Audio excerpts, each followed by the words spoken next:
পায়েস হবে, চুষি পায়েস। চুষি আর মা কী বলে ওটাকে, কুলি পিঠে। আমি পারি না বানাতে, ফার্স্ট টাইম বানালাম। এই যে আমি কুলি পিঠে বানিয়ে দিয়েছি। অত ভালো হয়নি বন্ধুরা, যতটা ভালো হয় মুখটাকে ভাঙায় বেশ সুন্দর করে, ওরকম ভালো হয়নি।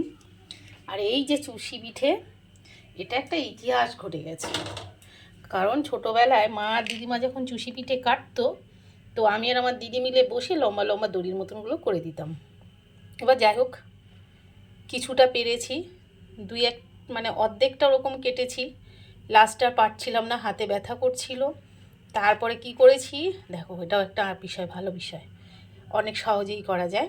এবার আমি এগুলোকে কি করেছি, দড়ির মতন করে পাকিয়ে চাকু দিয়ে টুকরো টুকরো করে কেটে নিয়েছি।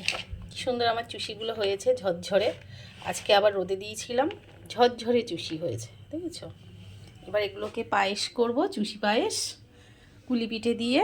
আর কুলি পিঠেটাও আমি ফার্স্ট টাইম করলাম, ভেতরে নারকেলের পুর দিয়েছি।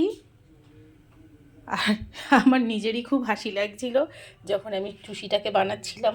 কি করব, ছোট ছেলে এখন আবদার করেছে ওকে চুষি পিঠে বানিয়ে দাও, চুষি পিঠে খাবে। এবার আমার তো বানালে একটু বেশি করেই বানাতে হয়। যাই হোক, এই যে বানিয়েছি, এবার হোক আস্তে আস্তে।